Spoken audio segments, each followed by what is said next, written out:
Hello, hello, hello to all my uniques out there. This is your girl, Akudo. Welcome to Real Talk with Unique. For today, our topic is raising our boys. How are we raising our boys? Is there any difference between raising a boy child or a girl child? And with me in the studio is Reverend Billy Efik, Mr. Good Olu afternoon. and Ambassador KT. Now you guys can introduce yourself. Let's start with you, Reverend Billy. Introduce yourself. Good day, everybody. I hope you are staying safe out there. My name is Reverend Billy Efik. I'm the pastor of Victory Tabernacle International Ministries in Atlanta, Georgia. I'm also a software consultant, specifically Oracle software consultant. And it's a pleasure to be a part of this conversation. Thank you. Mr. Olukorode, introduce yourself. Hello, everybody. My name is UNIQUEAKUDO. I'm a student of Georgia State University here in Atlanta, Georgia. I'm also the president of the National Society of Leadership Success in Georgia State and president of the Youth Fellowship of Victory Tabernacle, Atlanta, Georgia. And I'm a graphic designer by profession. I'm a visual communicator. So, Oh, yes. wow. So, thank you for having me on this platform. All right. Ambassador Casey, introduce yourself.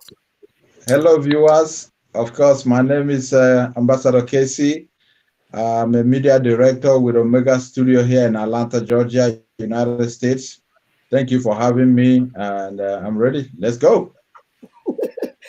Guys, you know how we go. To all my returning subscribers, hello and welcome back. For those of you that are not part of my family, what are you waiting for? You watch all the videos, you make all the comments, you might as well join us. You see the red button that says subscribe, click on that button, wait for the notification bell, click on that one too so you can be part of my family and you'll be the first to see my videos when they drop. Now, let's jump right into it. First of all, before we go any further, I'm going to give my definition, Google's definition, this one I like, of raising a child. What does it mean to raise a child? And this one says parenting or child rearing is the process of promoting and supporting the physical, emotional, social, and intellectual development of a child from infancy to adulthood. Parenting refers to the intricacies of raising a child and not exclusively for a biological reason. So before we even go any further, I want people to understand a child, when we talk about raising a child here, is not only your own biological children, your adopted children, that little boy or little girl in church that you're mentoring, people that look up to you, they're also, it takes a village to raise a child, not just the father and the mother. So now that is out of the way. Let me start with you, Reverend Billy. What does raising a child mean to you based on the introduction? Well, um, first of all, a child is a gift from God to us. The Bible says the fruit of the womb is our reward. Um, a child is a product of love. That's right. I know that sometimes children are born out of circumstances that does not exactly depict love, but at the end of the day, a child is a gift from God. Not one of us can create one. And there's nothing we can do to make one. It's even a mystery for a woman to carry another human being inside her. That's right. I used to tell my wife that only women are cut out for that. I can't do that. so all that makes it completely in God's hands, that we can't, we don't have too much input into it, other than we do the needful and then God does what only God can do. So basically, a child is a gift of God to us. Okay. And when God gives us that gift, we become guardians. Okay. All right. What about you, Mr. Olukorede? What does raising a child? I know you're young, you're still in college. You've not raised any child before, but you've seen your Not, father, you've seen your uncles, you've seen your grandfather. What does that word raising a child? What comes to your mind?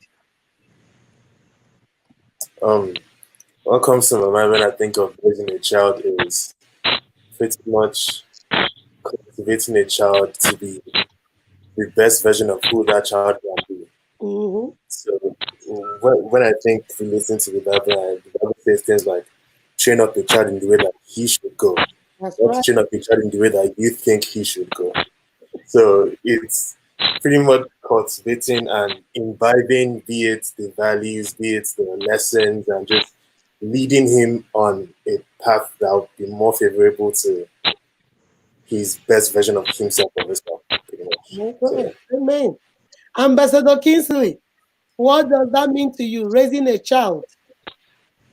Well, raising a child, just like it is, sounds like molding, Mm-hmm. modeling, Mm-hmm. reforming, fine tuning, directing the movement of a child from, of course, zero age. Some people will say, I will raise from 5, I will raise from 10, but Dr. Benjamin Spock defined it that the raising of a child starts from zero age. That's right. So that's it for now, as far as what it takes to raise a child. We'll get to it later. And you made an interesting point because most people think some women or some men will say, excuse me, I don't like them when they're infants. I can only deal with them when they're 3. I can only deal with them when they're in middle school. Some other people will say, I don't like them when they're in middle school. I like them when they're babies. What's your take on that? Well, I wish that children were born with manuals, but that not being the case. Whatever, like I said, children are a gift from God. So when God gives you a gift, of course, God knows better, and we do not have a way to go to heaven and tell him, look, oh, this is what we want to select. You know, he gave the gift, and ours is to receive it and to begin the process. Mhm. Um, every stage of a child's life can either be a joy for a parent or a challenge. That's right. I, yes, I've seen a mother who complained too much about the baby before she could even put another bed sheet. He has already wee-weed on it. He has poo-pooed on it. She complained so much that I had to ask her, is this your baby? Is this your baby? Because I do recall my mother raising my infant ones when they were born, and everything was a delight. Just to take care of the poo poo was a delight. I remember when I was very young, my last brother just weed from the bed, and the thing went straight into our soup. And while everybody was, oh my God, no, no, no, my mother said, what is that? She took the soup and ate it. Oh, Lord. So Mm, every stage is all a matter of perspective. Every stage is a joy. mm. Mm. That's why you have to concentrate on the fact that this is God's gift. Otherwise, children are capable of doing things that you just wake up and you want to donate them to Goodwill. Because sometimes if you don't have the patience, children can Yes. really push your button. And you Mhm. need, like you said, they are gifts from God. You need that God's grace. His grace is sufficient. You need that grace to be able to Yes. do that. So that brings us to an interesting point. Is it different the way we raise a boy and the way we raise a girl? Because I'm noticing in our society, we raise girls differently from boys. And I'm going to start with you, Mr. Olukorede. Talk to me. Do you notice you have not raised a child? But I'm talking to you now. When you watch people raise their children, or do you think they place more emphasis on the way they raise the girl? Oh, we're getting them ready to be married so they can be good wives, that we don't pay attention to the boys? What's your take? I think, well, okay. Without saying what I think the ideal thing should be, just from what I And see, what you see, yes. especially in our culture from Africa, even here, everywhere, to be honest, Mhm. what I see is um, the girl child and the boy child are raised differently That's in right. the sense where um,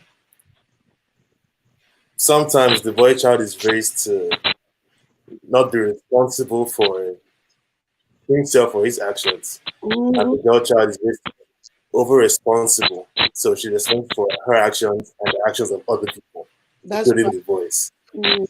And I see how that tends to translate to their lives as they get older. I see how that tends to translate to how they tend to see things and how they tend to perceive their responsibilities and their actions and the consequences of their actions and just how they attack life in general. Mm. So I definitely think they are raised differently. Yeah, they are raised. And you said that Mr. Ambassador Casey, I want you to give me your take on that. Do you think girls are raised differently from boys? Like he said, the boys mostly are handled with delicate hands. We are not that stern on them. They can get away with practically murder. Why the girls are responsible for themselves? We want to teach them to be responsible for the whole house, cook and clean. And then when they grow up, we have girls that are go-getters, that are bosses, are going out there and doing it. And then we have boys that want a wife to treat them exactly the way their mama treat them. They don't want to be responsible. What's your take on that? Well, for the fact that a boy is a boy and a girl is a girl, as far as how we raise them, yes, there is a subtle difference Mm-hmm. between how a boy is molded and how a girl is molded. A girl is molded to become a mom one day or an auntie one day, Mm-hmm. while a boy is directed and molded to be a man one day. Mm-hmm. So there is two difference based on family value, Okay. based on societal value, based on religious value and belief. So Mm-hmm. there is a little bit of a difference, even though it is hard sometimes to make a clear distinction, especially in the modern society where, if you see a man now going to the kitchen to cook, it's no longer, oh, what are you, Taboo. what are you doing there? It's okay for a man to enter the kitchen and cook. Yes. So, I mean, we raise boys not to put lipstick on, and we raise girls not to play soccer, even though ladies are playing soccer these days. So it's hard, but yeah, that is a difference. All right. Mm. Pastor Billy, what's your take? Mhm. Well, um, first of all, I would say, okay, I'm a pastor. Let me start by quoting a scripture. Okay. There's a scripture in Psalm 127, Mhm. Psalm 127, verse 3. It said, Lo, children are heritage of the Lord, and the fruit of the womb is his reward. Mhm. As arrows are in the hand of a mighty man, so are the children of our youth. That's right. Uh, in this scripture, children are compared to arrows, Mhm. and it made me a bit curious. What are arrows for? Arrows are not instrument to pick pimples. Arrows are not instrument to use to cut your nails. arrows are instruments of war. Wow, that's right. Mm-hmm. And the people that shoot the arrow don't use it for play. There is something they are aiming I for. mean, yeah, it's serious business. Mm-hmm. It's serious business. So Mm-hmm. even in the Olympic, where they are not shooting at somebody, they are shooting for a prize. Mm-hmm. So first of all, he says that that that this arrow has to be in the hand of the mighty. So first of all, I want to address Mm-hmm. that this arrow is going somewhere, but the mighty has to be pulling it. That's right. So the reason we have to not give arrows to children is because arrows are not playthings. So having a child shouldn't be a subject of discussion that minors have. Mm-hmm. Children should not be having children. That's right. Only the mighty, the adults, the matured should be having children, because children do come with a lot of responsibility. That's right. That's right. Mm-hmm. From the financial responsibility of raising a child, there is the emotional responsibility. There are so many responsibilities in raising a child. Now I have never played lawn tennis. I cannot suddenly find myself in the tennis court with Vanessa Williams and expect that I will last 5 minutes. I have no idea. So you realize that when the Bible then says the mighty, it means this is a skillful person. Mm-hmm. This is somebody who is trained in the handling of arrows. Mm-hmm. So because children, like arrows, can stress you. You will have to, you have to recall the way the mighty handles arrows. If you are a mighty soldier, a mighty warrior handling arrows, you don't just pick one, shoot it in the air, and hope if he lands, it doesn't land. What concerns you? No, you want it to hit on target. Yes. So you hold it. It will flex your muscle. It will flex your muscle. So you gotta be the mighty, because if you lose patience, you will leave it. If the arrow is hurting your hand a little bit, you may throw it down. Mm-hmm. So you gotta hold on to it if you are going to hit on target. Mm-hmm. And then you gotta aim it. So it therefore implies that you yourself should be knowing a little bit about where this arrow is going. Mm-hmm. So that's why I prefer to start talking about the mighty, the parents. Yeah. And I like that you brought that up, because that will take us to the next question. Because you said the mighty. So The mighty, you gotta be mighty. anybody cannot just hold the arrow. You have to. Yes. So this is where the role of the parents now come in. Because Yes. for me to aim an arrow, I have to be focused. I have to know You have what to be I'm focused. aiming at. I have to know the result of what I'm doing. So I want you Yes. to talk a little bit about the parents. What about the parents?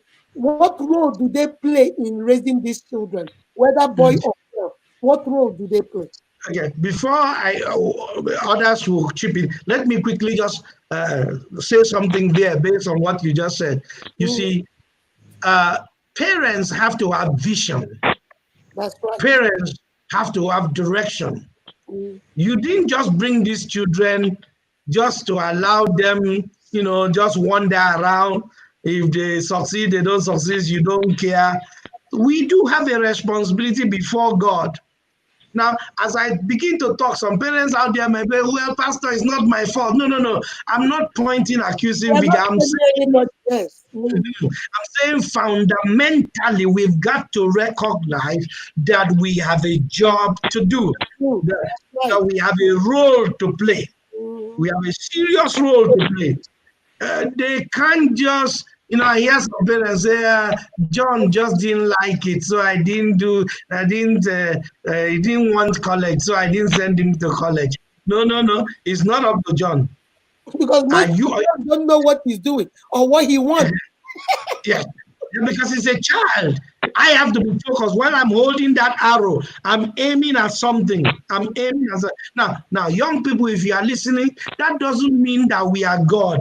It just means that that's the responsibility God gave us at that initial onset. And what we do at that initial stage can affect you. That's right. Even though you do have a responsibility, which we will come to later on, but we are hanging around parental responsibility right now. Yes. You know, so now as a father and as a mother, you have to have vision, and vision doesn't necessarily mean you are a professor yourself or you know everything about everything. Let me tell you the testimony of a man. He told me this testimony and he blessed me. He has 4 children. He said things were very rough for him. He had sold everything, sold land, sold all the business. And then one day he sat down and said to himself, I did not go to school. My wife did not go to school. We barely came out of elementary school. Are these children going to end up the same way we have been? So he decided, no. If I take these children back to village, they will end up where I have been. No, I will not do that. So he took a risk and moved forward with his children. As a matter of fact, specifically, he brought the children to the United States almost like in a suicidal way. He arrived at the airport, did not know anybody, did not know where they were going, and then broke the news to the family at the airport that, look, we are not going back. The wife said, what? Are you saying nobody is speaking? I said, nobody is speaking anybody. And I just have $200 in my pocket. We will survive from here. These children are not going to go backwards. They are going to move forward. And as I speak to you today, one of the sons just got admission to the university. So when I talk about parental vision, I'm not saying parents themselves have to be super educated. You don't have to necessarily be, you don't even have to be too rich, but at least you should be focusing on getting these children somewhere. I will pause for other people. You don't have to be very rich or be very highly educated. All you need is a vision. Yes. A vision. Even the Bible says you will do greater works than I did. Your children will be greater than you. All you have is that vision that I want them to do better than me. I want them to enjoy what I didn't enjoy. I want them to see what I didn't see. And that's the only vision you have. And you work towards it. Is it so? Ambassador Casey, what's your take on that? The role of parents in raising children? Well, the role of parents in raising children cannot be overemphasized.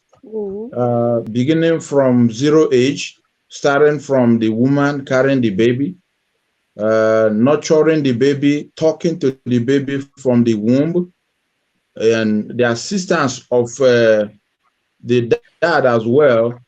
I'm going to use my last baby, Akachukwu, as an example.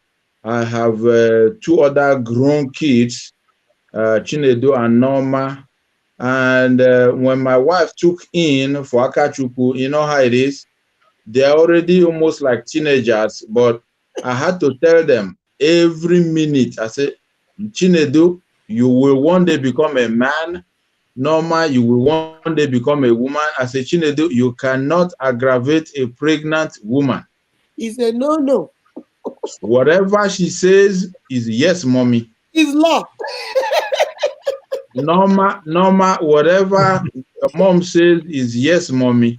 And Chinedu one day asked me, Daddy, I say, you see, she's pregnant. We have something cooking in the microwave. Until the baby comes out, we cannot afford to jumpstart her high blood pressure. That's right. Because there is chromosome, there is hormone, there is everything right now. She's mixing and forming with the baby.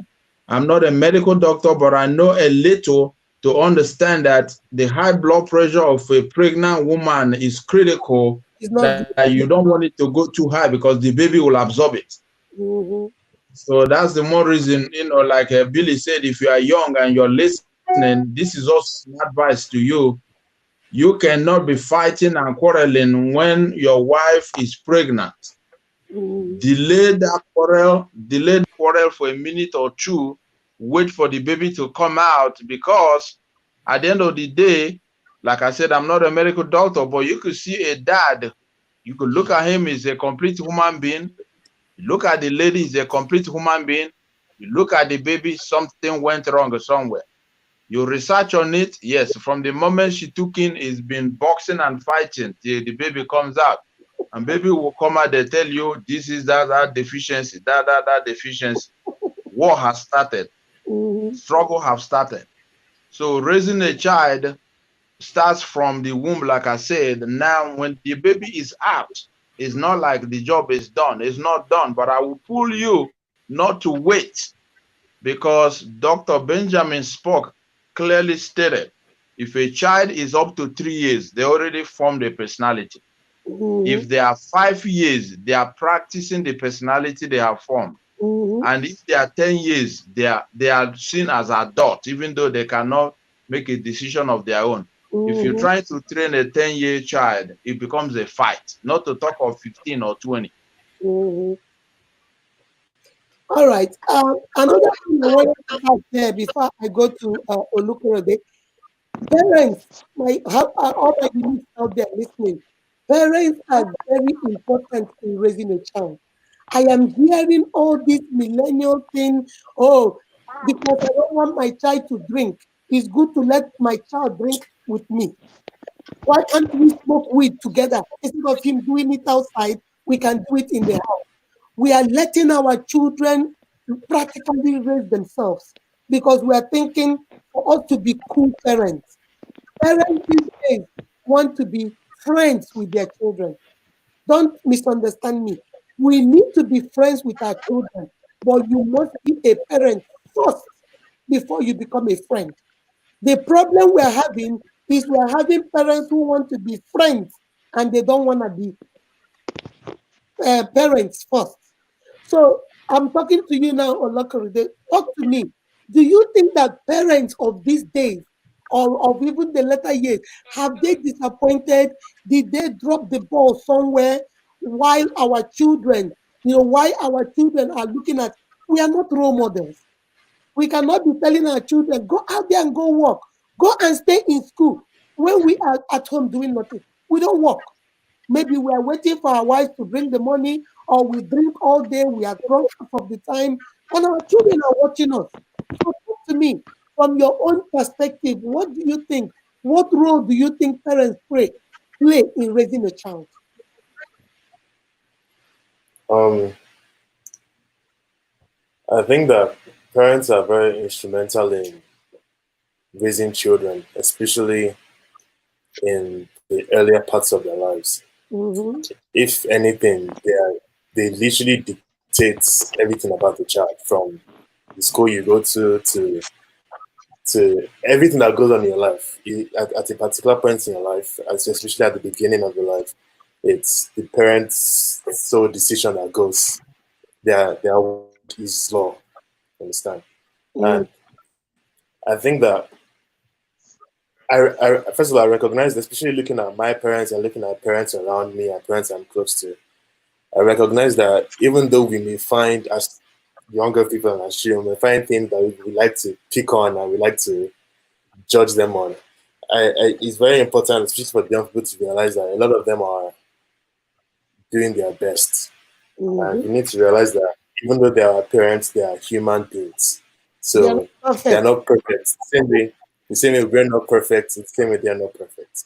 And it became important for me to take a step back and take it easier on parents, from my parents to older people around me, to realize that I could see that they are doing their best based on just the knowledge they have, based on how they themselves were raised, We're raised, yes. based on based on their exposure in different things. They're doing their best. And that being said, I also think it's important for parents to realize that children are human beings, and with every human being comes variables. They're not like objects that stay the same. It's not like this pen that will stay. If this pen will be the same in 10 years, nothing will change about this pen. Yes. But children change. And the same way children change is the same way the relationship we have with our the relationship you should have with your children should evolve. The same with any relationship that exists. And I feel like a lot of parents aren't they don't recognize the changes that need to happen in their relation to their children. The Mm, same way as human beings, we adapt to seasons. When it's colder, we wear more clothes. When mm, it's warmer, we wear less clothes. When it's colder, we put on the heater, we adapt. In the same way, I think it's important for parents to recognize seasons in not just their children as human beings, but seasons in the relationship with their children. So, and then you see a lot of parents don't recognize when they need to stop being so dictators over their children, and they need to start to implement sort of a democracy. uh-huh, You understand? So it's okay. It's like a baby wants this or a baby wants that, and your yes is yes, your no is no. You really don't see any reason why I should give them a why. But then it gets to a certain point where you should start to introduce why. mhm, So they don't start to see you as, oh, he doesn't want me to do this, she doesn't want me to do this, she's a killjoy, she doesn't want me to live life. But then you start to introduce the why to let them know why you are saying this. mm, Not because, for the most part, to make them understand the reason why you're saying the yes or the no. But also, I feel like it also helps you as a human being too. Because mm, when you introduce whys, it encourages them to introduce the why nots. And then that also challenges you to you go either add more life. confirm, yeah, it challenges you to either to solidify and to be confirmed why you feel a certain about something, or it challenges you to see the possibility that you may be wrong. So I feel like as instrumental as parents are in raising children, it's important for them to recognize seasons pertaining to their relationship with their children, and to and even as they're doing their best, at the end of the day, your children are just like human beings are mind-readers. They don't know the true intention of people. At the end of the day, what matters is how they perceive what you do. So they may not see it as, oh, she means the best for me, or she means well for me. They see it as they're going to have fun. They're going to live life. Especially if they are kids where children want to do what is popular mass all over the world, especially on social media. So it goes from, he or she doesn't want me to do this because it's not good for me. And it tends to transition to, she doesn't want to do this because she doesn't want me to live life and have fun and people are having fun. And that's for me, that's even for parents that are doing their best. The other part is for parents who may be lacking to understand that children, especially children that are growing, they don't know right, they don't know what is right and what is wrong. They don't know what to accept and what to deny. It's almost like they're sponges. The word is imitation. Children imitate. So if you're saying don't do this, don't do that, or don't like this, like you give the example of, or go to school, make money, get a good job and everything, but you yourself aren't doing those things. Your words can only go so far. At the end of the day, children Mm, adapt to it. So that's why you see the child raised in an environment where the father beats the mother. The child isn't thinking, oh, this is wrong, this is right. The child is thinking, oh, this is how I should relate to women. So children are sponges. I think very important to know that children are sponges. Children just say it and they just suck things in. So yeah, that's what I think. all right, you see that now. You see, thank God you're here. You're the young one. I heard what everything you said, and I hope my units you're listening. Because sometimes, even as parents, we don't understand that there are seasons.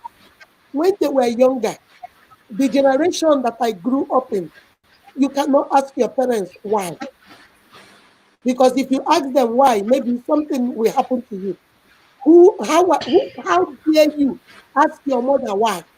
But times have changed. We now live in a society where children are a little bit more opinionated. They might not be rude, but they want to know, why do I need to do this? And I try to encourage my parents. You can explain to them why.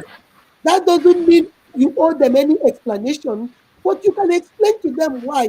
The reason why I don't want you to stay out late It's because of you see what the people are doing with children outside. You might get in trouble. You might be at the wrong place at the right time, or at the right place on the wrong time, or whatever. Try to explain to them, and then they will understand. And as parents, I believe that we should also be role model. We should also let our children, your children, like there was a boy, the father called me and told me to speak to the boy. He's not going to school, he stays in the basement, he smokes weed all day, he doesn't want to do anything. And the father said, please, can you talk to him?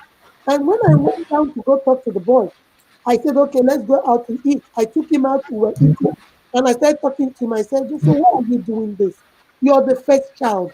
The other siblings are looking at you. This, that, that. And the boy told me, why would my father tell you all that? What is he doing? He's not doing anything. My mother worked 16 hours Monday through Sunday. My mother pay all the bills. My mother take care of everything. What does my father do? He drinks and goes to sleep. So I'm exactly like him. Why is he complaining? I said, but my son, Oh, do wow. you want to be like your father?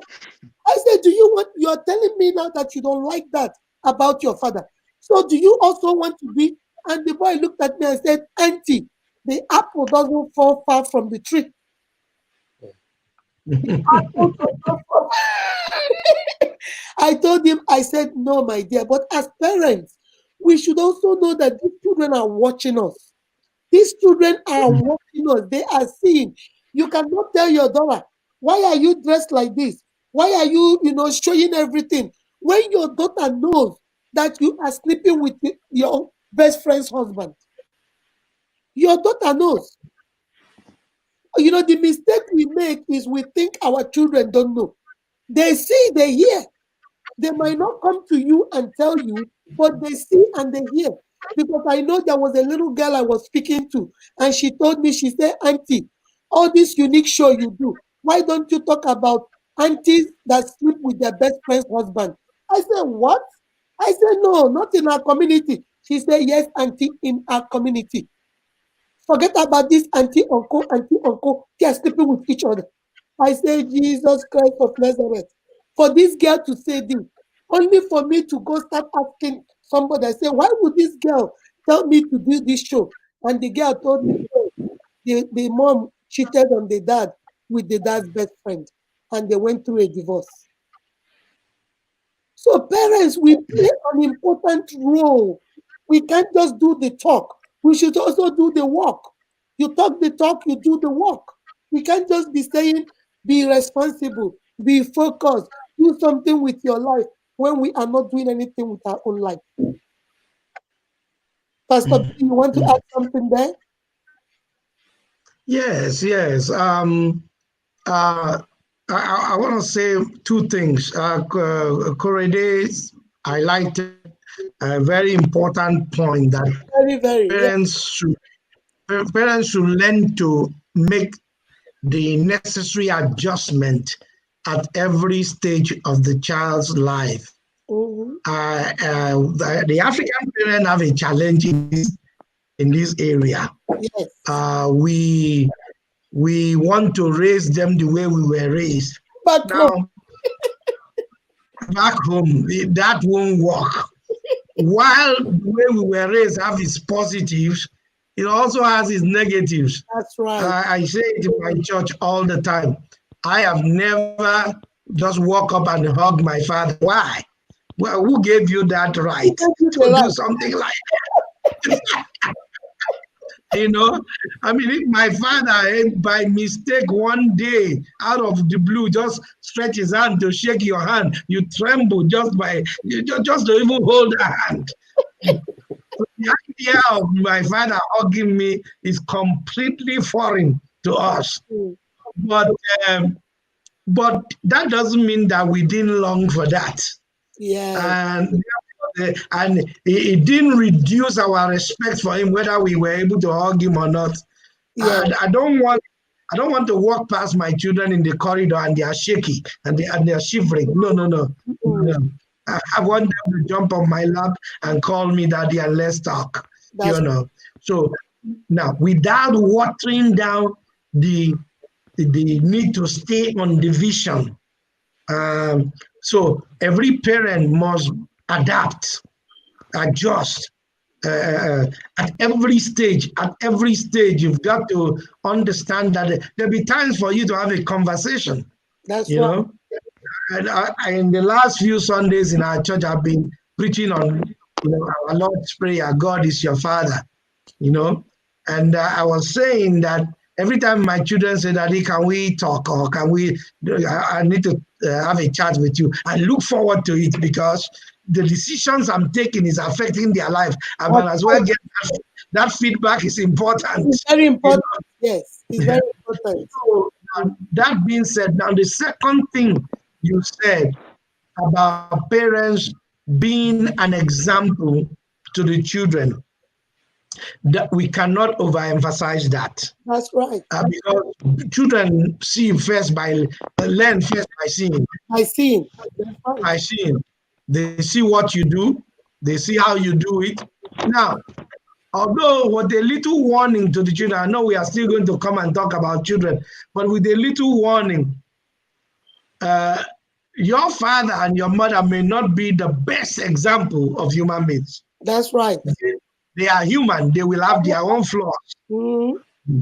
They will have their own flaws and their challenges. So, for instance, that a child that says, "Oh, I'm just like him," that means that you have accepted failure. That's what I told you. You have accepted to be like him. Yes, because you yourself know that that's not the ideal, and Mm, then you decide that okay, that's what you want to settle for because your dad was like that. Then you have not learned anything about that, because that's that should be an example of what you should not be. that's right. Mm. Now let's bring a little bit. You talked about culture, and this one is going to be for you, Ambassador Casey. Culture plays an important role. Like where we come from I'm from in Nigeria. All of us are from Nigeria. You see, Nigeria children are seen, not heard. Mm. You just sit down quietly. You only speak when you're spoken to. You don't like American children just talk. They just talk. While in Africa, where we grew up, children only speak when they are spoken to. Children are just seen, not heard. When your mother take you to go visit somebody, you sit at the chair, you don't say a word unless auntie says, "How are you doing?" You say fine and your mouth closed until when they talk to you again. But these days, you take your child somewhere. Oh, hi, auntie. Your house is beautiful. Can I go here? Can I go? So let's talk about culture because culture plays an important role. There are some cultures that children don't look at adults, they don't make eye contact. If they, Yes. I think, is it the Chinese culture or which culture? Children cannot look directly into your eyes because they say it's disrespectful. That's their Yeah. culture. So if you find that kind of a child and you're telling that child, look at me, they will never look at you because that's their Mm. culture. So what is the role of culture in raising these children? Ambassador Kingsley. Well, yeah, the role of culture in raising our kids are very, very important. And to some extent, there are cultural conflicts. Mm-hmm. Like Billy said at the beginning, it sounded like he defined a child as a gift. Mm-hmm. And I also want to say a child could be a product. Now, raising a child, you have to decide, just like when you have a product that you kind of like putting together for a market. That product may be designed for American market. It may be designed for Nigerian African market. It may be designed for Asian market. Now, like you pointed out, the kids in Africa, they are not designed to look at parents. They are designed to look down as a mark of respect and honor. Mm-hmm. But here in the US, when a child look down, they don't see it as a mark of respect. Rather, they see it as a sign of guilt. Mm-hmm. Or Yeah. you So, something is Yeah. wrong with you. yeah, so we as parents have to be very careful. Of course, when you first enter this country, you understand the cultural conflict and the cultural shock that we go through. Just like Billy made a reference of a friend of his that brought a family here. And the kids will open their eyes. They are in another land, in a foreign land with different people. You can't even hear them. They don't hear you. Good morning. You come to like Nigeria, you greet everybody good morning. Everybody you see good morning. Some people here, you greet them good morning, they get offended. He's always greeting me. I don't know what's gonna come after that. So as parents, we have to first, am I gonna raise this child for American environment, or am I gonna raise this child to go back to Nigeria one day and live in Nigeria?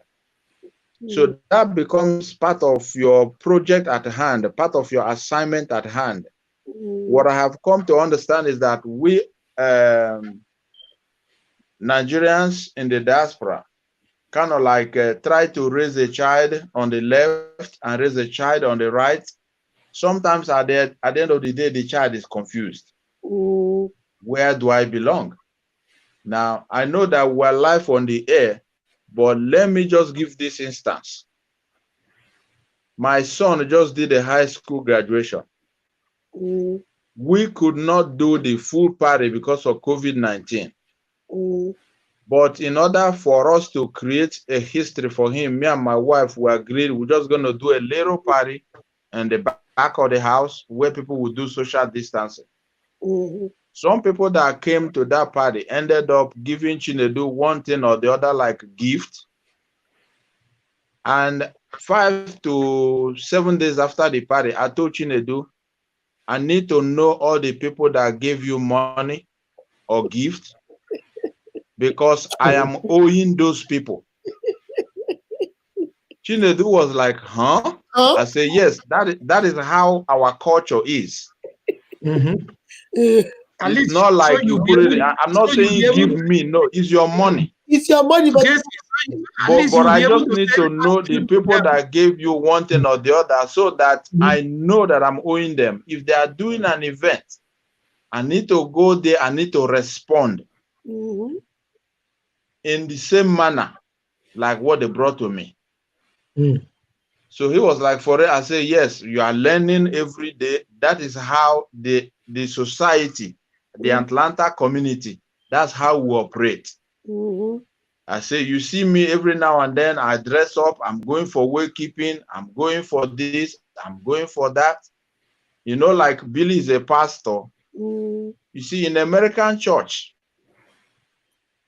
when you go to an American church in the diaspora, and for whatever reason, you lose a family member, I don't want to say I don't care, because it may sound like I'm rude, but I will say it doesn't matter if you're a deacon in that church. It's an American church. They have a culture. Probably they believe a family member die, insurance steps in and pay all that money. They don't come to your house like we do and cry, put a shoulder down so that somebody that lost a family member will cry on it. America don't have that in their culture. And you'll be surprised even when they come for funeral, or let even go away, birthday party or anniversary. You know how we bring one plate or two. That's a different culture for an American person. So when you're raising a child in an American environment or European environment or African environment, you have to ask yourself, okay, I need to stay at a balance. I cannot be all the way American. I cannot be all the way African. Like us as parents here, like Billy said, he never asked his dad, why? So you cannot get shocked and start having high blood pressure when your own child here just look you in your face and say, Daddy, why? You're like, hey, my goodness, what do I do? So we have to match the two. In as much as there's the difference, we have to find a way to make the two work, because it's a product, like I said, and we don't want to make it just for one market. We want to make it for both markets. Like a whole lot more can be said on that. I like the point you made, Kingsley. I always tell my children, you are a Nigerian, because from where I come from, wherever your father comes from, that's where you are from. So your father is a Nigerian and a woman. So you are a Nigerian. But luckily, you were born in America. So you are also an American citizen. So you're battling with two cultures. You have the Nigerian culture and then you have the American culture. It is our duty as parents to strike a balance in the middle. Take the good of where you are, take the good from where you're coming from, and introduce your children to it. There are certain things that I don't not that I don't like, but I'm not used to. It doesn't go well with me. I can't connect with those culture, and I leave it alone. Why there are certain things in our Nigerian culture too that as a Christian doesn't go well with me. And I won't introduce my children to those too. So it's like striking a balance in the middle, whereby you can still, they can, like you said, they can fit into this society, but they are not going to be lost to their heritage, their African heritage. So they can, like in our culture, I tell my children, we Africans are very respectful. Okay, we respect our adults. Everybody is an auntie. Everybody is an uncle. Let me give you guys this story before I get to you, Mr. Billy. I went to Abby's with my children.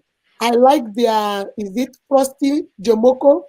So I went with my children to go get it. And when we parked our car, we got out of the car.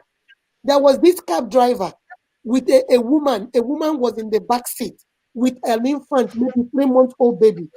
Her door was open, one of her leg was down, and she was going back and forth with the cab driver. I don't know what it was. I came out, and as I was about to leave, the woman said, "Excuse me, ma'am, can you please help me?" So I came to the car. I said, "What is the problem?" She said, "My husband is the chef in this abbey. I just had a baby. My husband has been working double shift, just to make up the money for our bill. So I kind of missed my husband. So I called the taxi driver to bring me here so we can surprise him. He gets up at 6. So I came so I can stay with him from 4 o'clock to 6. Then we can all go home together. Only for me to get here and I called his phone. He's not answering. So I called the Abby's office and they told me that he wasn't feeling well. He left like 20 minutes ago. I said, "Oh, I don't have any money to pay the cab driver." And I'm telling the cab driver, "Please let me go in and see whether they will give me money to pay you. And then my husband can pay them back." But he said I should leave my baby in his car. And I can't leave my baby with him. I, Absolutely not. exactly. So I asked the cab driver, say, "How much is she owing you?" The cab driver said $15. I said, "Okay, I don't have change. I had $100." I said, "Let me go into Abby's and get $30 for you. I will pay the 15 you for bringing her here, and then I'll give you the next 15 to take her back home." So she said, "Thank you very much." I said, "That's okay." I went into Abby. There was a lady that was standing right there, a Caucasian lady. She was standing right there and placing her order. So when I came in, I said, "Excuse me, ma'am." And I said, "Excuse me, the cashier." I said, "Please, I need change of 100 so I can give the cab driver." The cashier lady said, "Oh, sure thing." Opened her drawer, brought out the change, gave it to me, and I ran out and paid. The lady said, "Thank you," and I came back. Immediately I came back, my brothers. This woman gave it to me. Immediately I came back. "Excuse me, is that the way you act? How dare you? I did not excuse you. Did I excuse you? You can't just come in here and say, 'Excuse me.' Who did this do you think you are?" Every curse word from the letter A to Z, she called me all of it. I just stood there looking at her. My children, I have two boys. My youngest child is 17, and my oldest is 22. So my two boys, 17 and 20, my two boys say, Mommy, please just give us 5 minutes. 5 minutes. Let us put her in her place." I say, "No, you dare not. No, you dare not. Because everybody that is here, you're not going to act the fool because somebody else is acting the fool." She Mm, called me all kinds of names. I should go back to Africa. I should go back where I came from. This is where the people destroying this country. She said all kinds of, to the extent the cashier lady told her, "Ma'am, what is your problem?"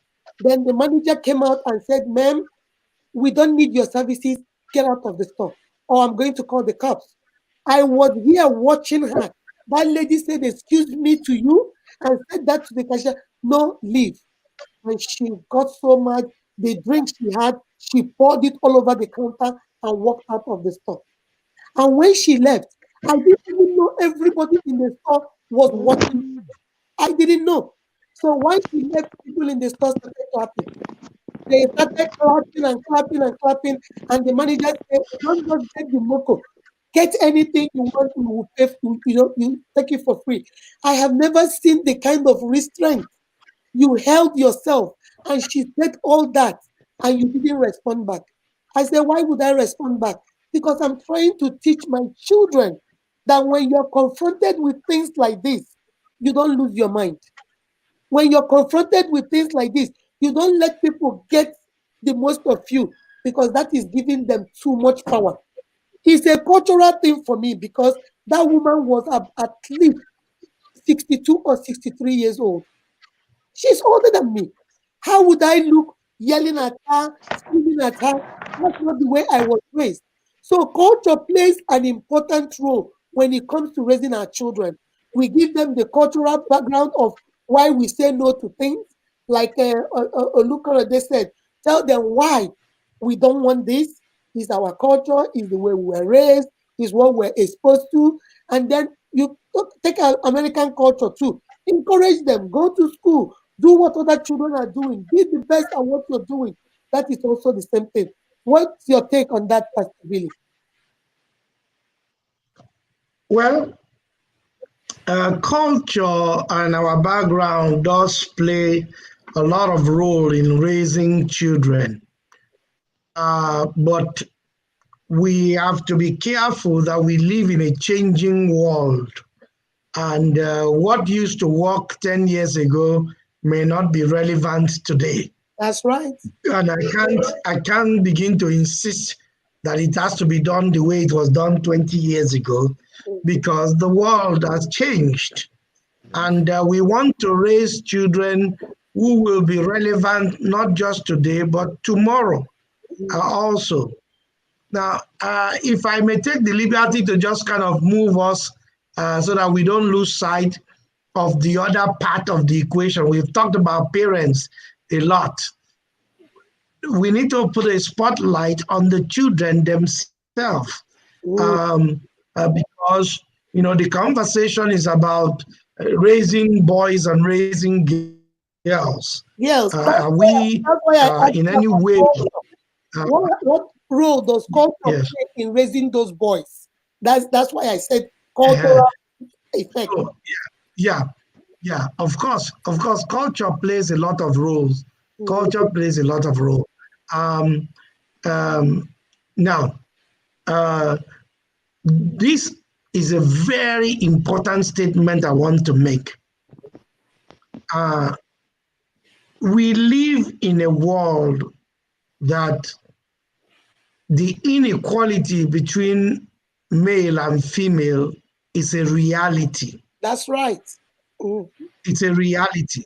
And I tell my two sons all the time when they say things like, oh, maybe daddy, you are comparing me with the other. I say, well, I don't want to do that, but we live in a world that ultimately, when you get out of this school and get to real world, there's comparison going on everywhere. Everywhere. The process of interviewing somebody for a job, we are doing comparison. Mm-hmm. I just interviewed somebody yesterday, and one of the people on the interview panel asked me, what do I think of this person in comparison with the person we interviewed on Monday? Now, he doesn't know we talked to somebody on Monday, but he is being compared with that person. That's the That's what one happens. we need. Mm-hmm. That's the reality of the world. Mm-hmm. Therefore, then, we must prepare them for the real world. Now, what I find out is that our girls, our female children, Mm-hmm. uh, we are a bit stricter on them. Yes. We are a bit stricter on them, And our female children have another thing going for them in the sense that there's a whole lot of, uh, uh, I don't know how to describe it. They can manage themselves. They can manage themselves and not even need too much direction once we have laid down foundation. Pastor Billy, excuse me, hold on. Somebody is on speaker somewhere. I'm hearing and picking sound somewhere. Mm. Somebody is, maybe your phone or something is on. All right, continue, Pastor Billy. Okay. So, so once we lay the foundation for our girls, they tend to run with it. Mm-hmm. My niece, I was asking my sister, so what is your daughter going to be studying? Oh, she doesn't know. Oh, she does her own thing. I asked my brother-in-law, I said, what's going on with your daughter? We don't know. We are just living in the same house with her. We don't. I said, what do you mean by you don't know? So I went over to the house. Before I could even say to my niece, have you considered this scholarship? Oh, uncle, I already applied. Have you? The girl is 10 steps ahead of everybody. That's the way girls are. What about this essay? Oh, she already submitted it. That's the Whatever way you girls wanted are. to ask her, she already figured it out and she has already done it. So you didn't have to be pursuing her left and right. I called my sister to the room and said, you know what? This is your daughter. She's 10 steps ahead of you. That's right. Thank God for that. But you know, the boys, sometimes you have to be following them up, pursuing them, and left and right. Now, because of the fact that life is not fair generally, and there are inequalities, we have to be very careful how we prepare these children for the real world. Mm-hmm. Uh, when my boys get married, they are expected to provide for their wives. Mm-hmm. They are expected to provide for their children. Mm-hmm. One of the things I found out that in any home where the woman is the provider, there's always a challenge. And I personally don't think God designed it that way for women to carry those kind of burden, especially in a marital home where there's a man and a woman. Mm-hmm. I don't know, maybe it's my African background that makes me think like that, but African but I background. do know that but I do African know that no, but I do know that God created a garden, put the man there, told him to till the garden, and then the woman came eventually. So in other words, the HGTV was already in the parlor. The the Lexus was already in the garage. the lesson was already in the garage. Everything was already set before. You see, that's why the Igbos call out the Ageni. Other baby. So by the time Eve came, Adam already had a garden ready. So I believe that the man should be able to provide for his home and provide for his children. Therefore, then, we must put a lot of pressure on the male child to be able to stand tall and play his role. Now, even psychologists tell us the role of a man in a family, the role of a man in the life of a child. Very crucial. Part of what the Black community in America is grappling with is the absence of fathers. That's right. If you look at it very well, is the absence of fathers. So you have children who are not as if mothers couldn't raise their children, but sometimes mothers mean love. You understand? Fathers also bring discipline to the table. I remember raising my children, and their mother will be struggling with them to get in the bathtub. They are running this way, running that way, get in the bathtub. They are playing that game. And once I raise my voice and say, get in the bathtub, they know I can only say it once. and, and it happens. And I think that's where culture comes. I think because the woman is the one that stays with the children all the time. When the children start growing, they don't really pay much attention to her voice anymore. But the father, because he comes and he goes, whenever he says, his voice carries authority. When he says it once, it cannot be repeated anymore. And the children will do it. Mhm. Yeah. So we must prepare these children for the real world. Uh, it has nothing to do with where we came from or our cultural background. We must evaluate the reality of the real world. For instance, as my children get ready to go to college, and I have three of them, I sit down with them, we talk. I want to find out what do they want to go do in college. Now, I don't. Children have their ideas, and their ideas is based on what they know at the stage where they are. Where they are, You yeah. know, where they are. So I didn't throw away my role as a father and just say, okay, whatever they want, let them do. No, there are things that I was just warning somebody the other day. I said, well, if your plan is to go work customer service and salesperson in Kroger and Walmart, have you noticed that they are replacing them with machines? Mm-hmm. And that will be the trend. You go to Home Depot, some of the machines they have there are fantastic. You don't even need to talk to somebody. So now, if that is what you have chosen as your profession that you are doing, then you are not taking note of the fact that it's a dying profession. If you want to become a travel agent, when was the last time we needed one? We don't need one. We just go to Priceline or one of those things and we book our The internet. So you see, we must guard the children. We must be a part of that decision. What college major are they going to be doing? Because some things are going to be extinct in a very short time. You know, I was talking to somebody also about the U.S. Post Office.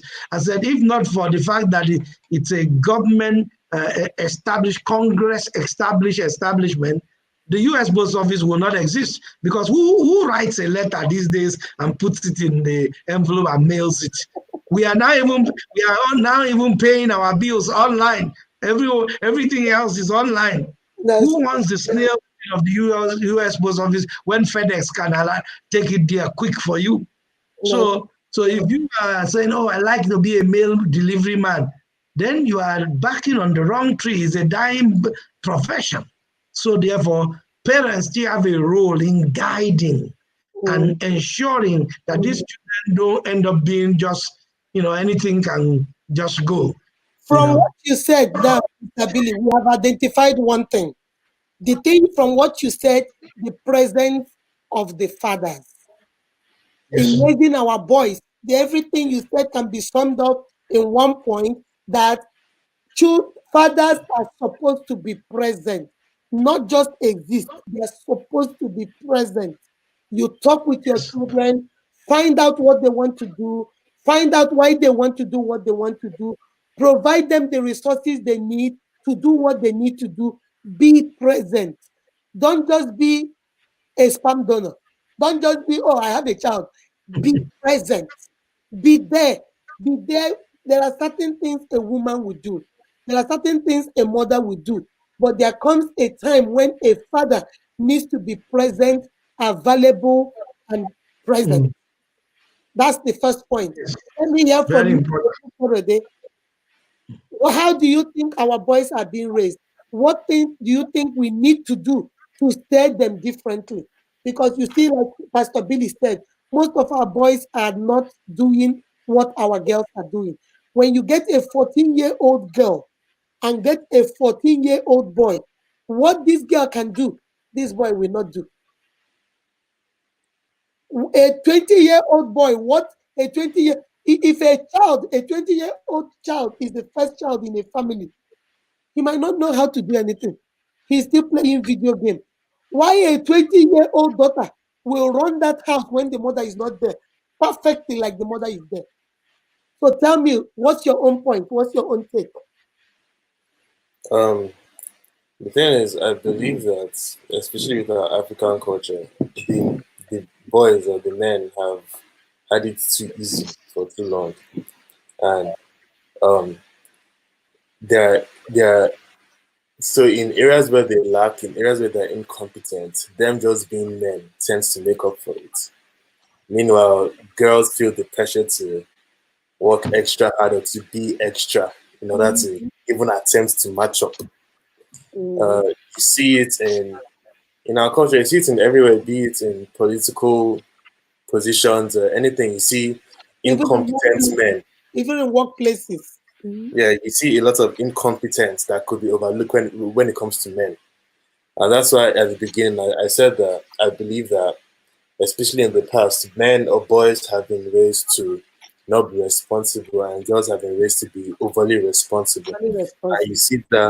you see that portray itself, be it in the roles in the household, to even things like things in society like rape, because you hear people blame girls for being raped, but they don't blame boys for No, you raping. don't blame the boys. That's right. Yeah. So that's almost a prime example of how boys aren't given the responsibility to be decent men, to be decent enough not to rape women, but women are responsible to either to watch where they go, watch how they act, How and they also act, responsible how to they dress, mm-hmm. yeah, What do you and do? also be responsible and also be responsible for what the men do. So the men's actions are not blamed on them. The men's actions are blamed on how she's dressing, are blamed on different things, Mm. which those things are not to be excused. But then it's almost like me saying because you were robbed because you are rich. I can't help that I'm rich. The robbery is on the robber itself, not me having Exactly. money. That's a good So point. Exactly. yeah, so I feel like so that's me pushing the point that men have been raised to not account for their actions, to not account for to not strive to be competent enough, and especially in our culture, men them just being male or them being men has given them a free pass. And the thing is, when it comes to this culture, and when it comes to ladies from Nigeria, Africa coming to societies like this and thriving, thing is, if you look at our society at large, be it women, be it black people, the oppressed people tend to always have a point to prove. Yeah. That's So if you see in our society, you see a lot of black people graduating more. You see a lot of even Africans. We you see mm, a lot of Africans being most of the graduates, most of the in top class or having highest paying job. You see a lot of medical people in the medical field are Africans or black people. mm, You see it in our society around us. You see people that are working hard are more of the minority, more of the and Mexicans, they more of have the to prove something. they Mm, have a point to prove exactly. So when mm, you see women that are either raised from our culture or were groomed in that culture and they're put in these environments where it's almost like everybody's on a level ground. It's almost like the work you put in is synonymous to the results you get. It's almost like me being a woman isn't really a shortcoming, even though the society has its problems. But you see that this society is one that tends to empower women more and tends to push women to the forefront.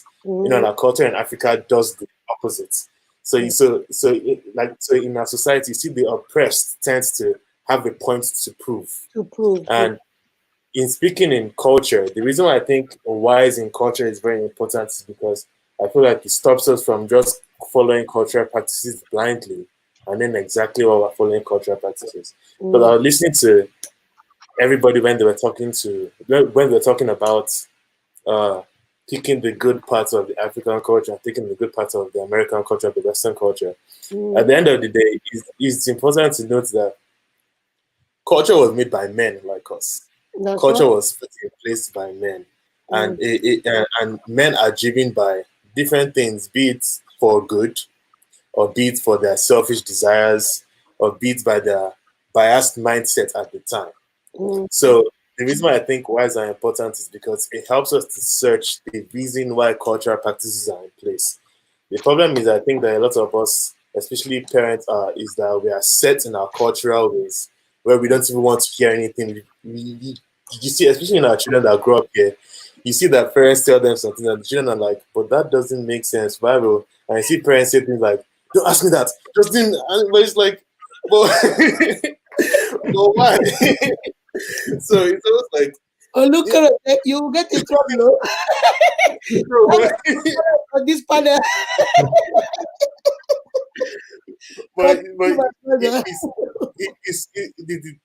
the thing is, it's not even about pressure being on the parents. It's even for me, even me as a younger person, I've grown Mm, up just knowing, just not even out of disrespect, but searching for the why. Because me knowing that culture was put in place by men who may have had whatever selfish desires or whatever selfish Reasons, yes. uh, agendas they had.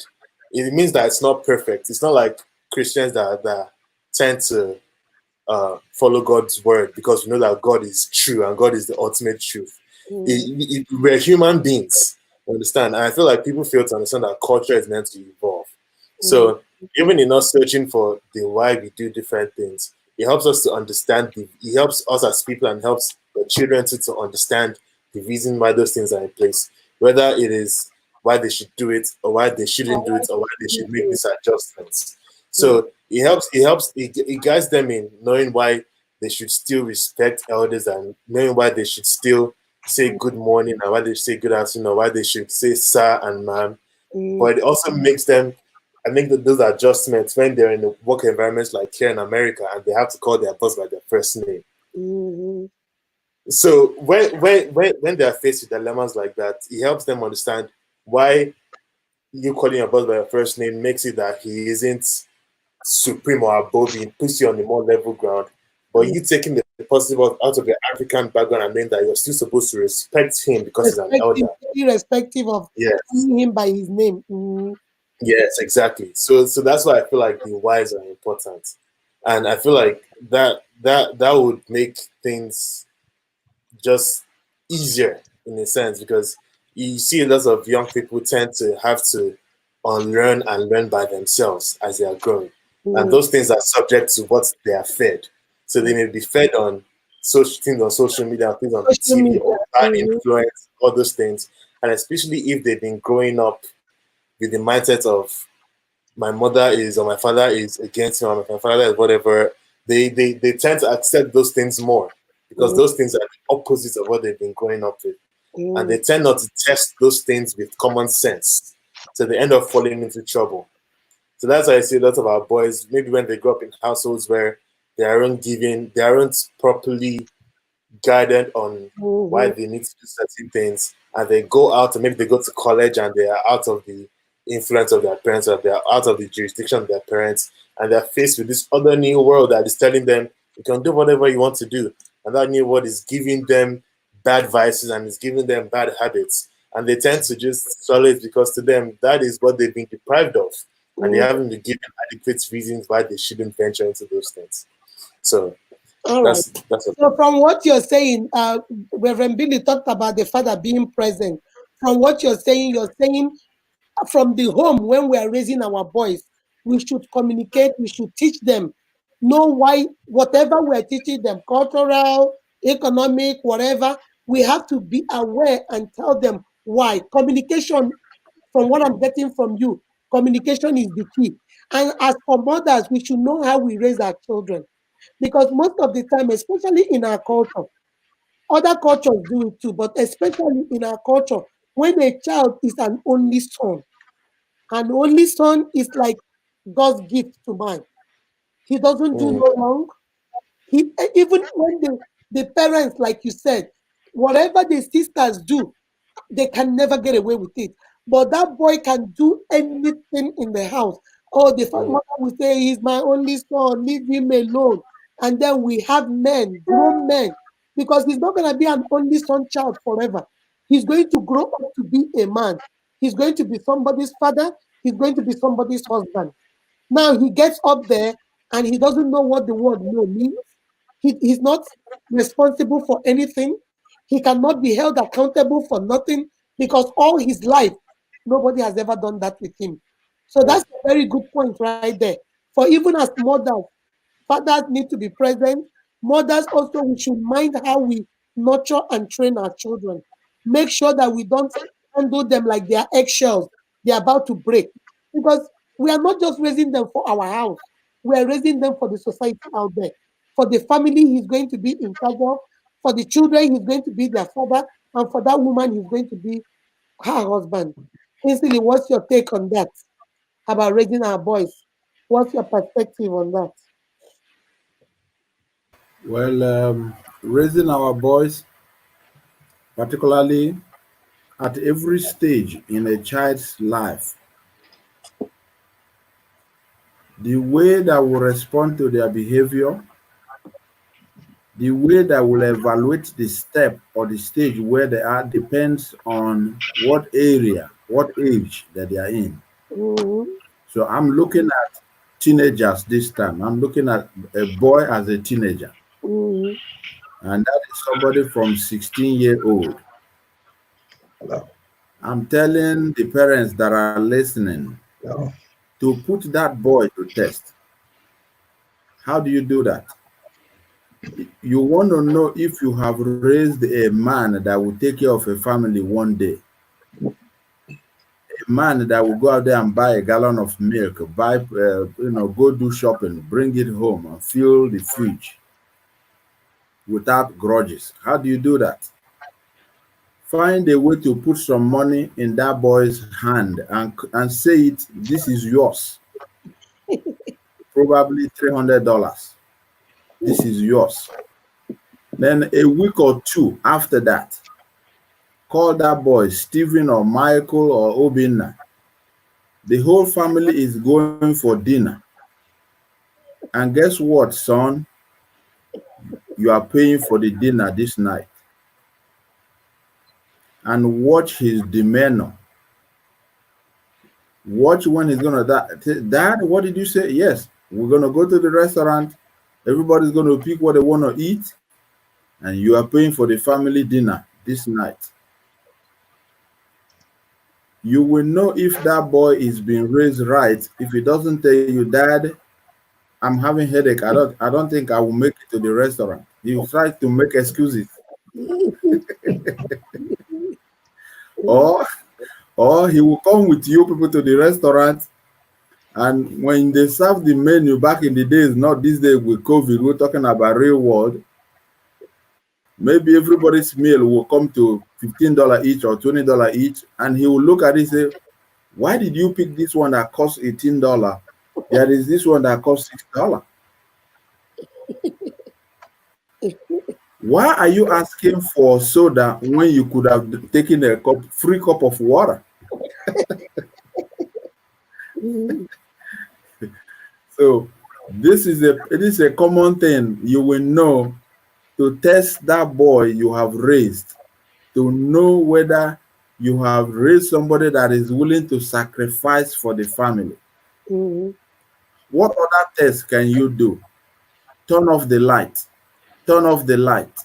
Turn off the light. Kids are good at, even in the morning they are leaving to go to school, all the lights are on. You know how to make the children, that boy that you have raised, you know how to make them to turn off the light without you saying it. In fact, you'll be the one that will be begging them, I need to have the light on. They say, no, we need to turn it on. How do you do that? That son, that Michael, that Stephen, that Sheikh you have raised, the electric bill in the house, probably $400 a month. You tell him to Call your son and say, our average bill in a month is $400. Every month, I'm going to put $500 in your account. You take care of electric bill for 3 months. Whatever you save is yours. So instead of us paying $400, if it comes to $350, the difference of $50 is yours. Guess what? That Andre, what he will do every morning before he leaves for school, he will make an announcement. Everybody make sure the lights are off.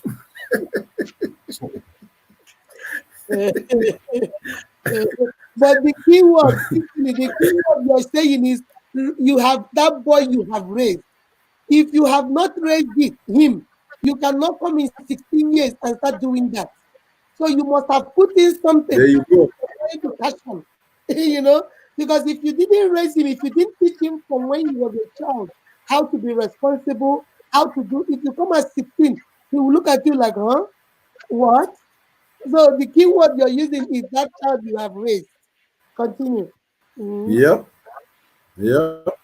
So put them to test. That's the key word. Find a way to put them to test. Mm-hmm. And then you know if you have a finished product or if it's work in progress. Some boys, even though they are 21 years old, they may be 30 years old, they are work in progress. They are not finished products. Mm-hmm. Okay, I want to ask, somebody wrote a question in. Let me throw this in before we continue.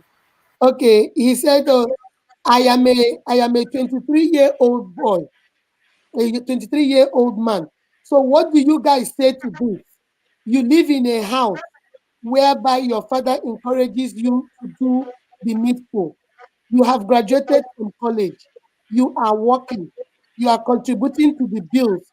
But you found out that your father is using the money and taking care of a girlfriend by the side. Hmm. What do you do? How do you deal with that situation? Pastor Billy, it's your turn. Oh. What do you Well, um, well, one year I was in a car in back in Nigeria, and a beggar walked up to the window of the car, two beggars, and they were begging me for money, please help us, this and that and that. After about a minute, I reached out my hand into my jacket to bring some money to give to this beggar. Two people sitting in the car said, "What? You give these people money? It's a waste of your money. This man probably has a building somewhere. He's probably be rich, a rich guy somewhere. He's faking. They're just begging money and they used it to go, do whatever they are doing." Mhm. And I gave the money, and when we drove away, I parked the car and I said to the occupant of the car, I said, when that man asks me to give him money, I do not look at the man. I hear God. That's good. And when God moves in my heart to say, give, Mm. I give it. Now, whatever he then uses the money to do, that is his business. Mhm. I have responded to God. So, Mhm. in other words, the moral of this story is that I look at my responsibility first. Mhm. I don't want to make my action be determined by that beggar. Okay. Mhm. Because the truth is that once you put the money in his hand, he's free to do whatever he wants to do with it. He can tear it. Yeah. That's his money. You've got to understand that. Mhm. So let's say I was sharing an apartment with a friend, let's just say, and my responsibility was to bring $500 every month. Mhm. At the end of the month, I put $500 in his hands. Mhm. Now, what he goes about doing now, 3 minutes later, I can see him drinking 3 bottles of beer. I just want to believe that this rent will be paid. I have done my own part. I'm not going to say, hey, you are drinking beer. Have you paid rent? Are you following? So, in other words, each one of us must understand our responsibility and our jurisdiction. Mhm. Now, coming specifically to this young man, and I'm sure he's out there listening. If you live with your parents and maybe every month you have been given $300, oh daddy, use this to add, to pay the bill of the house. Mhm. You stick to your responsibility. You stick to what you decided you are going to be doing. Yeah. Yeah. This is and that's how life the real men work. No matter what happens in my house, no Mhm. matter how provoked I am, I still have to pay my mortgage. That's right. You see that? I still have to make sure there's food in the house, there's light. Sometimes the light bill will be so much, I will come back, I will make noise, I will shout, what are we doing? Are we generating power station in this house? What is this? This bill is too high. At the end of the day, I do have a responsibility as a father to ensure that I have light in my house. Mhm. So you play your part. Your part was to say, okay, daddy, here is the $300 I promise to be giving every month. Whatever happens thereafter really is none of your business. That's right. Well, I don't want to use the word none of your business because you are involved, but it's not related to the $300. Mhm. Okay, so that's another matter entirely. Entirely, yes, Now, yes. if you want to address the fact that maybe your dad is doing something that is You not know, fair to your mother, mm-hmm. mhm, so you can seek audience with him to say, Daddy, can we have a conversation which is Mm-hmm. completely unrelated with the $300 you Yes. promised to give? Mhm. Because whether we like it or not, the bills have to be paid. Whatever, whatever That is is lifestyle has nothing to do with the bill. So, that so is this is how also you train yourself to stick to your responsibility. that's right. Mm. That's right. Despite My brother that wrote this, I hope you listen because I just mm, got this question in my inbox. You see, I hope you listen to Pastor Billy. You are going to be a responsible father and a responsible husband. Will you stop paying the bills because your child pooped on the chair? Are you going to stop bringing money for food because the last time they cooked, your children ate all the food? No, it is a different issue of what your daddy is doing to your mom. You can address that with I him. wanted to say something to that young man. Okay, hold on a second. You can talk to him, you can address it, but you can't say, oh, because you're not thinking whatever little money you're giving, you're not thinking that is what he's using and giving to his girlfriend. No, my dear, this is part of responsibility. Add something, Kingsley. Mm-hmm. Go ahead, Kingsley. You can add something. Yes, yes. I wanted to add something to our conversation for the question that he asked. And I wanted to just tell him that, young man, I understand it is painful on your own side. Mm-hmm. It is disappointing on your own side because this is a man that you look up to. We here as the panel we're not justifying his action. Mm-hmm. I need you to understand that. We are not justifying his action. We are not saying it's okay based on what you just said. He's taking care of somebody else outside. But all that we are saying from what Pastor Billy has commented on and what the moderator has commented on is that you need to continue to play your role. And that's how you'll be able to understand and know that you have grown by staying consistent. Even when you marry, and thank God you are a man, it's not everything that maybe you think you're doing to your wife or you're expecting to get a big thank you. She will just say, is that it? Same thing with children. Children will just say, is that it? You're not going to say, oh no, I'm provoked. Okay, so I won't provide the food anymore. Everybody will go hungry. So just have a little patience Mm-hmm. and then add it to your prayer. God answers prayer. That's right. Let your mom as well pray about what he's doing. Mm-hmm. It's not easy to change a man. He's a grown man, but God can do it all. So if you That's and your right. mom, since he's known to be a problem, can join hand and pray, I believe that man can, be reshaped, can make a turnaround. That's what I just wanted to add. So keep doing what you're doing. All right, there's another one here. This lady said, Do you think, do you think that husband and wife should be together, agree on a way to discipline their children and to raise their children? I have a problem. In my house, I am known to be the mean mom, while my husband is the fun dad. We make rules on what the children should do, and my children will not do it. I come home and I make them do it. But my husband will come home and tell me, don't worry, let them go. This is causing a lot of problem in my marriage because I'm the mean mom. My husband is the fun dad. Don't you think that husband and wife should be in agreement when it comes to raising their children? Let's start with you, Kingsley. the key thing here, this is a common thing in every family. It's very, very common. And you don't want the kids, no matter how old, to have an idea that this is a mean mom while this is a sweet dad, or this is a mean dad and this is a sweet mom.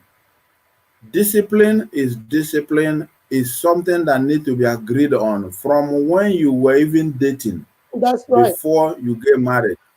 What is your view about discipline? Oh, I don't want my children disciplined. Well, address it, because it's going to come to reality in a moment. So, but if you never talked about it, all of a sudden you see yourself into it, then you need to go back and have a conversation. The two couples outside where the children are need to have a conversation. Sweetheart, listen, this is what these children will turn out to be if we spare the rod, if we don't caution them, if we don't guide them. We don't need to come before them and show sign of disagreement that we do not look coordinated, organized, and as one. The moment the children have a little idea that, okay, dad is not home, mom is a mean mom, everybody will go to their closet because mom is mean. And I want to say it, role cannot be transferred. That man there, that you are transferring your natural born role as the disciplinarian of the family. Let me give you a little example here. I have a friend of mine that is a nurse. And you know, the nursing field is more of like 80% women and maybe 10% men. Mm-hmm. He once told me that nature is wonderful in a way that sometimes even when he's ready to go home, all the female nurses will be begging him, can you just stay one more hour? Let me do my word, give medication. Because what he said is when the ladies go to give medication, it could take like 4 hours begging the, what they call the inmates or occupants or Mm-hmm. patients. It Mm-hmm. would be all kinds of game. Oh, I don't want it. I don't want it. The argument, this and that. But he said, whenever the male nurse, anytime they are doing medication, all he needs to do is stand by the door. When the patients open their eyes and the male nurse not saying anything, just standing by the door, they stretch their hand for the medication and they take it. Wow. So within 20 minutes, they could finish the whole thing that would take 3 hours. That's nature. So everything goes the way we were raised. If a man was raised not to be a disciplinarian, sometimes, just like Pastor Billy said, we are suffering more because the absence of men is missing. So I'm advising that man, pick up your role as the father of the house. So father doesn't mean just provide food, provide internet, provide rent or mortgage. Father also include molding the children, discipline them. We're not telling you to kill the children. No. Discipline doesn't mean killing the kids. Discipline is setting a limit based on the age of your child, what they could do at a certain age, what they could not do at this age, and stuff like that. And being in agreement with your wife, both couples have to agree to have the children raised right. Thank you. And my unique, I want to add something to what Kingsley said. You see, it takes two to tango. If we are going to raise these children, it takes two of us. Like Pastor Billy said, the husband needs to be present and the wife also needs to be present. In this case, you cannot be divided. The father cannot be mean, the mother cannot be fun. Neither would the mother be mean and the father fun. If we are going to be mean, we are going to be mean together. If we are going to be fun, we are going to be fun together. You have to set standards and rules and agree on it as a family. If the rule is the curfew is 11 p.m., that's the rule. You make it known to your children. Daddy is in agreeing. Mommy is also agreeing to that, so that the children don't have to run to anyone.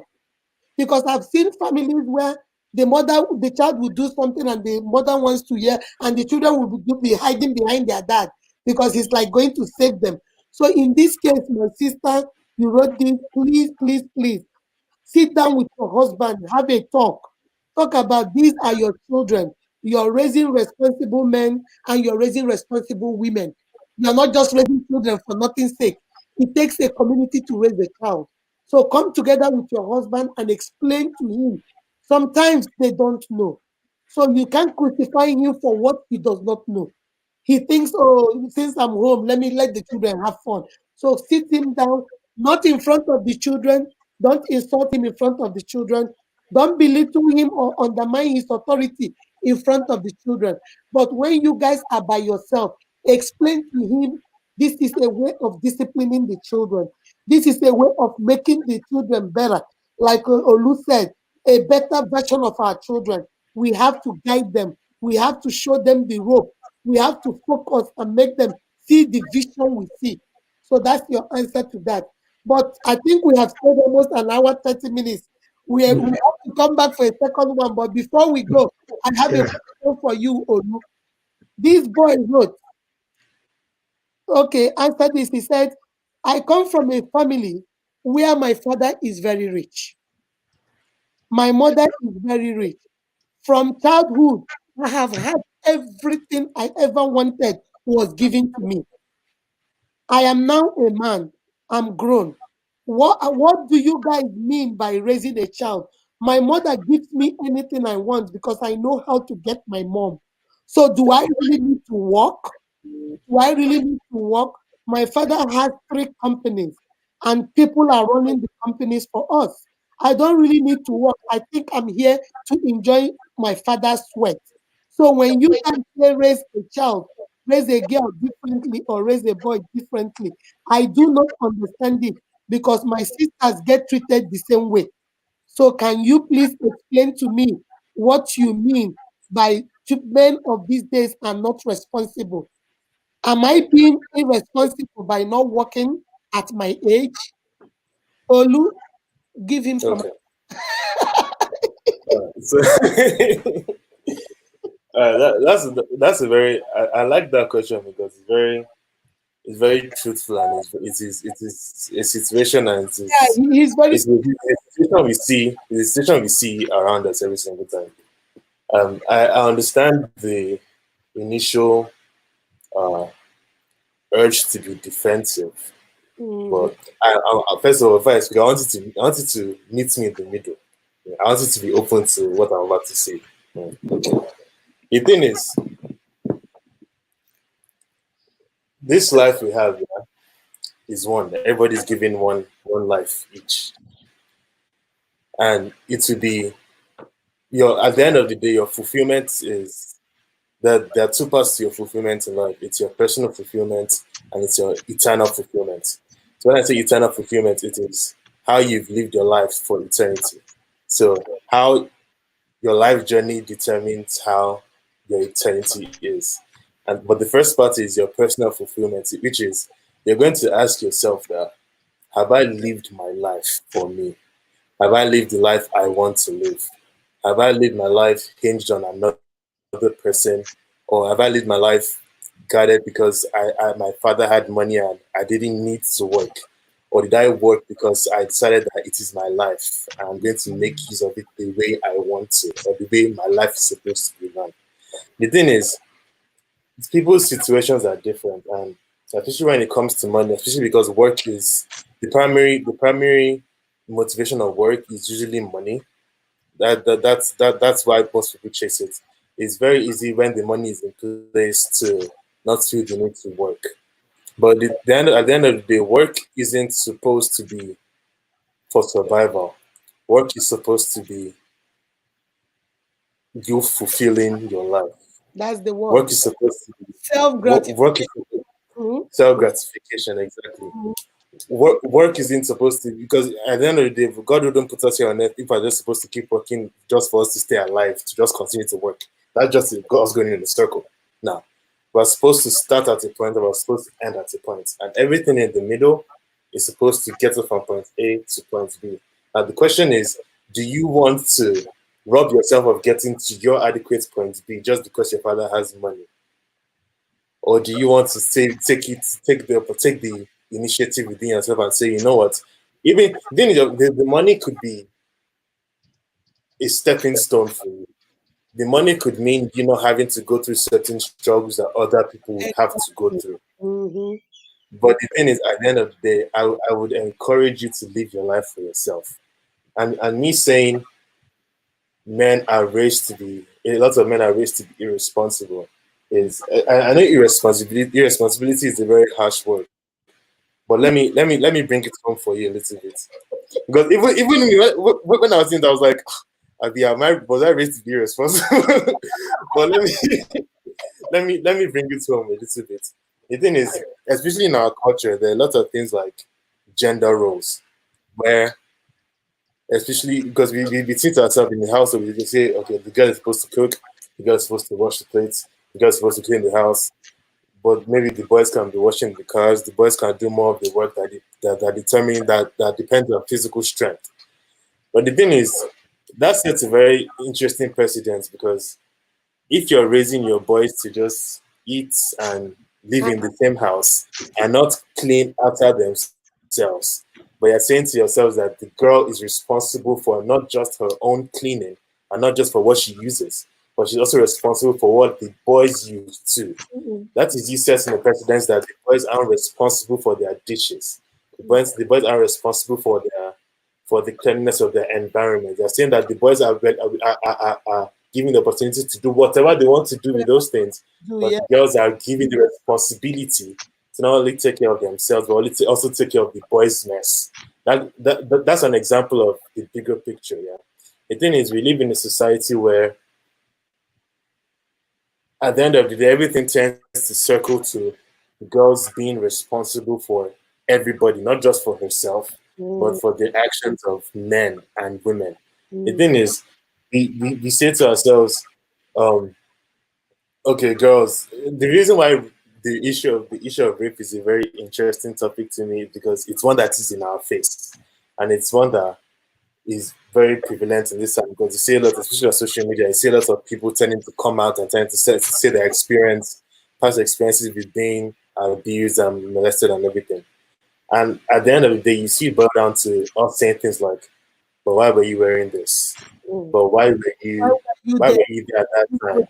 Mm-hmm. Why did you go there?"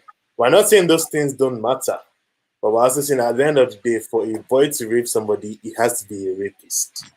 So if the girl was out late, if the girl was dressed scantily with a responsible man, she would not have been raped.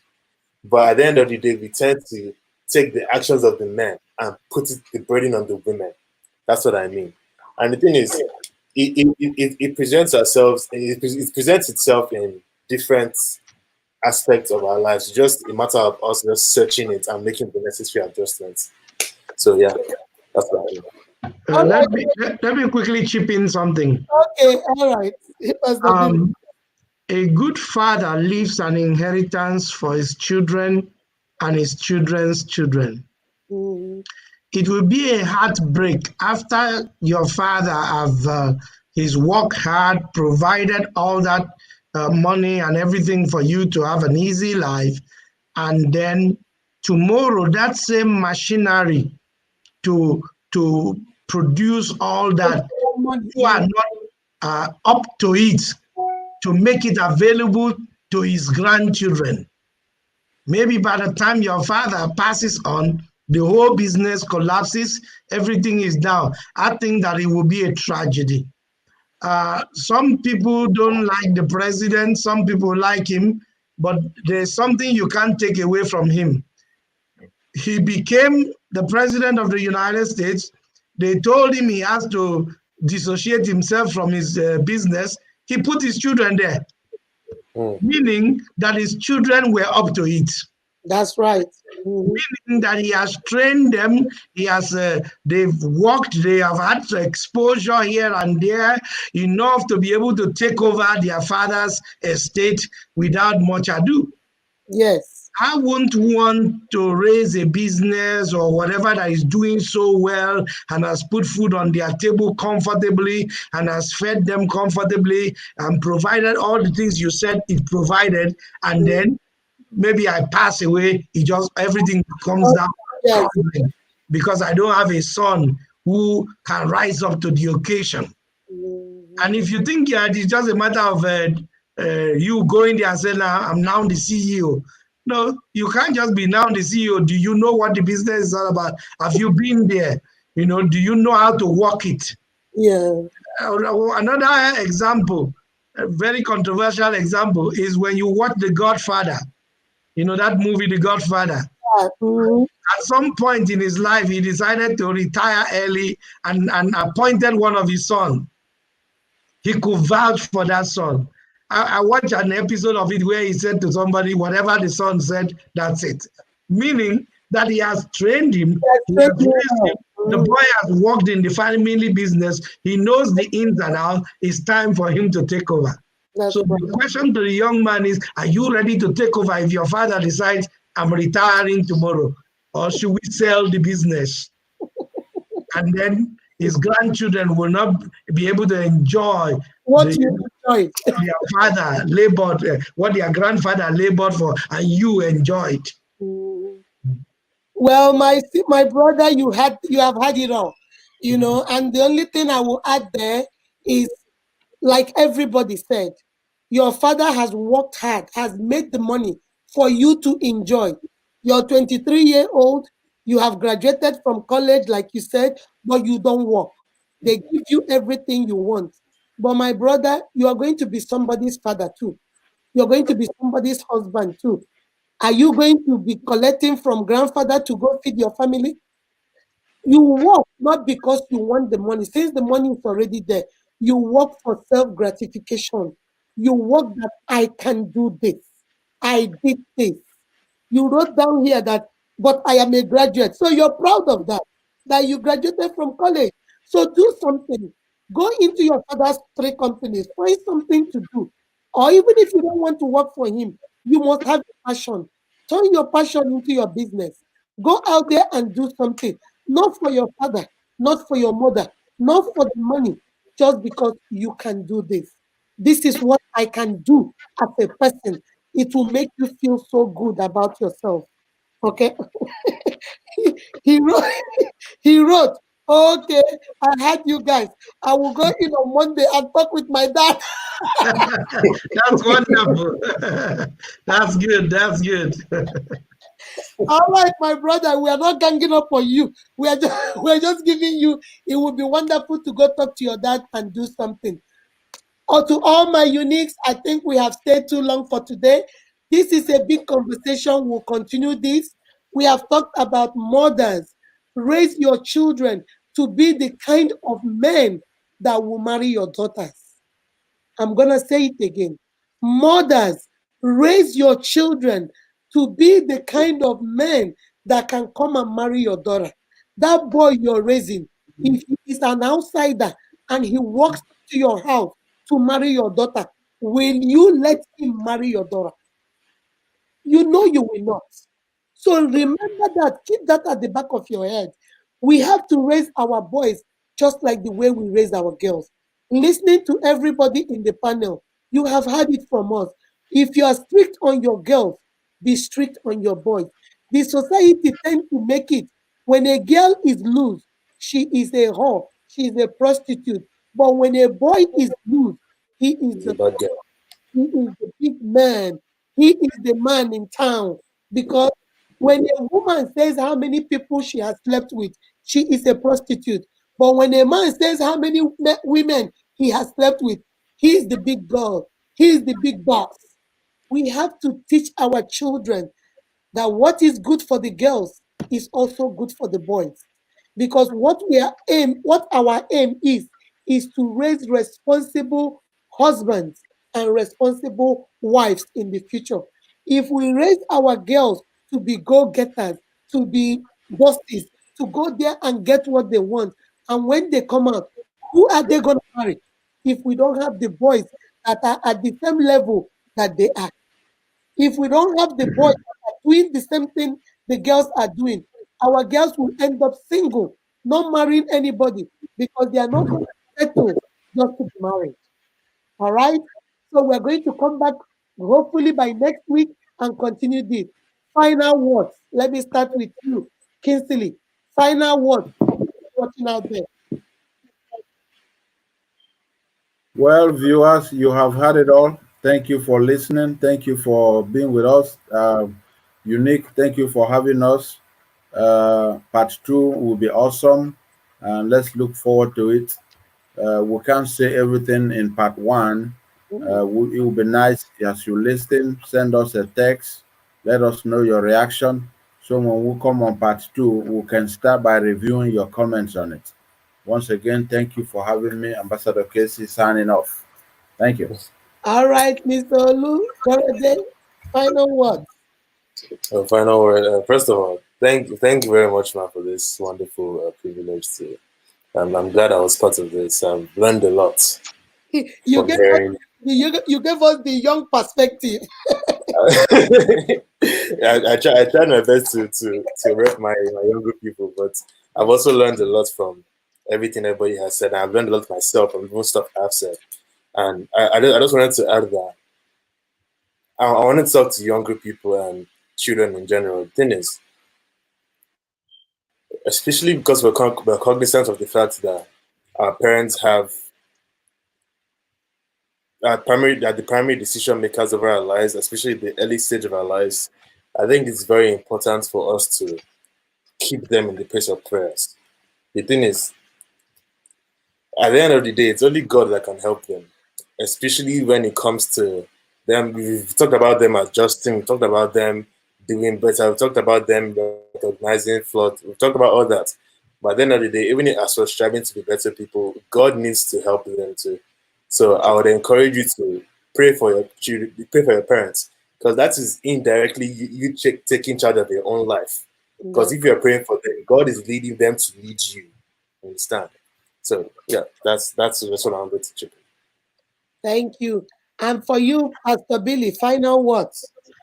Thank you so much, Unique, for the opportunity and all the other people on the forum, Ambassador Casey and Lukorede. I really enjoyed myself, and I know that this is a topic that we can talk for hours and hours and hours. And I also want to thank the audience, those of you who have sent in one question or the other, those of you who are going to be watching this after. Our aim at the end of the day is that the arrow should strike on target. That's right. That's the joy of every parent, that these children accomplish some great things in their lives. And that should be the joy of every child too, that they are able to also accomplish great things for their lives.